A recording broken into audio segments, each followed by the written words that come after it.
Corona काल में अपनी जान गंवा चुके कई लोगों की अस्थियां आज भी इंदौर के मुक्तिधाम में लावारिस हालत में पड़ी हुई है। इन अस्थियों का विसर्जन आज तक नहीं हो पाया है। ऐसे लोगों की आत्मा को पूर्ण मोक्ष दिलाने और इनकी अस्थियों को पवित्र नदी में विसर्जित करने के लिए इंदौर की संस्था गोल्ड कॉइन सेवा ट्रस्ट ने बीड़ा उठाया है। संस्था ने पंचकुइया मुक्तिधाम पर कार्यक्रम आयोजित कर शहर के सभी मुक्तिधामों से अस्थियों को एकत्रित किया। इन अस्थियों का इंदौर में विधिवत पूजन होने के बाद इन्हें हरिद्वार रवाना किया जाएगा। हरिद्वार में पंडितों के माध्यम से कर्मकांड विधि संपन्न कर सभी अस्थियों को गंगा नदी में विसर्जित किया जाएगा। 3 वर्षों से अनेक सेवा कार्य धीरे धीरे करता आ रहा है। अब हमारे प्रकल्प में हमने आज प्रथम चरण में ये प्रकल्प और जोड़ा है कि इंदौर से जो भी अज्ञात, अनजान और ये यूँ कह लें लावारिस जो भी मुक्तिधाम में अंतिम संस्कार होते हैं, उनकी अस्थियों का कोई विसर्जन कहीं नहीं हो पाता है। उनको हम ले जाके हरिद्वार हर प्रति माह 2 से 3 माह के अंदर 151, क्योंकि एक को ले जाना संभव नहीं है, तो इसलिए हम ऐसा क्वांटिटी इकट्ठी करेंगे। और आगे हमारा प्रकल्प है कि जो गरीब व्यक्ति भी हो, कोई गरीब परिवार भी चाहे कि वो अगर नहीं ले जा पा रहा है अपनी अस्थियों को हरिद्वार और वो चाहता है कि उसके परिवारजन या परिजन मोक्ष पाएं हरिद्वार में, तो वो हमसे संपर्क कर सकता है गोल्ड कॉइन सेवा ट्रस्ट पर। हम उनकी अस्थियों को भी हरिद्वार ले जाने का प्लान कर रहे हैं। आगामी हमारी योजना इंदौर के आगे बढ़ के उज्जैन, देवास, मंदसौर, रतलाम तक भी है कि वहां भी जाके मुक्तिधामों में अगर कोई अज्ञात लावारिस ऐसी अस्थियां पड़ी है तो उनका मोक्ष हम दिलाने का प्रयास कर रहे हैं।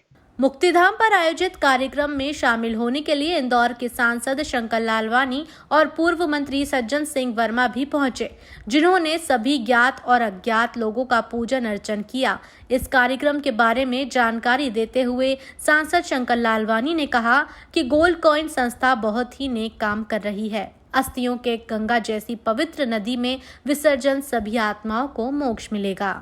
कोरोना के विषम समय में जो परिस्थितियां थी और जिस प्रकार इंदौर में जो मौतें हुई और उसमें उस समय परिवार वालों को भी शमशान घाट में जाने के लिए स्थितियां नहीं थी और न जाने दिया जा रहा था। सीधे हॉस्पिटल से शमशान घाट अंतिम संस्कार किया जाता था। उस समय बहुत सारी अस्थियां विसर्जित होना थी।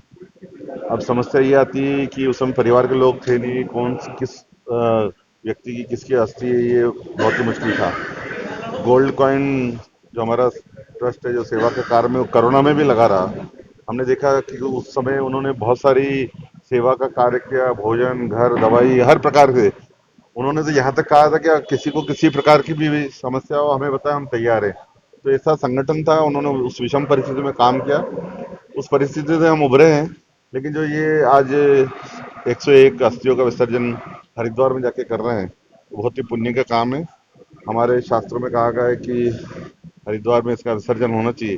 तो अंतिम जो क्रिया रहती है वो कर रहे हैं। एक समाज को संदेश देने का काम कर रहे हैं कि समाज के समस्या के समय और उसके बाद में भी विसर्जन के समय भी ये जो गोल्ड कॉइन ट्रस्ट है वो सेवा में लगा हुआ। मैं उन सभी पदाधिकारियों को बधाई देता हूँ। वहीं इस दौरान पूर्व मंत्री और विधायक सज्जन सिंह वर्मा ने कहा कि गोल्ड कॉइन संस्था ने जिम्मेदारी उठाते हुए इंदौर से सभी अस्थियों को एकत्रित किया है और हरिद्वार ले जाने का जो प्रण किया है वह प्रेरणादायी है। देखिए, गोल्ड कॉइन सेवा संस्था है, ये बड़े अच्छे लोगों की संस्था है और ये हमेशा उन कामों को अपने हाथ में लेते जहां समाज की दृष्टि नहीं जाती।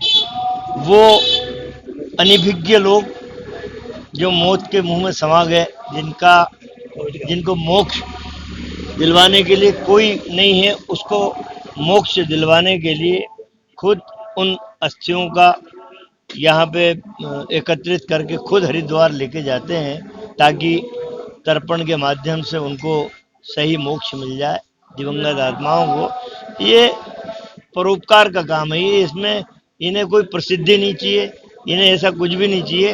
भाई इनका तो कहना है कि समाज की वो सेवा जहाँ कोई सरकार और संस्थाओं का ध्यान नहीं जाता, हम लोग तो वो करते रहेंगे जब तक सांस है। संस्था द्वारा कोरोना काल में जान गंवाने वाले और ऐसे व्यक्ति जिनकी मौत के बाद पहचान नहीं हो पाई है, ऐसे सभी 101 लोगों की अस्थियों को एकत्रित कर हरिद्वार में विसर्जित किया जाएगा। Bureau report, INN news, Indore.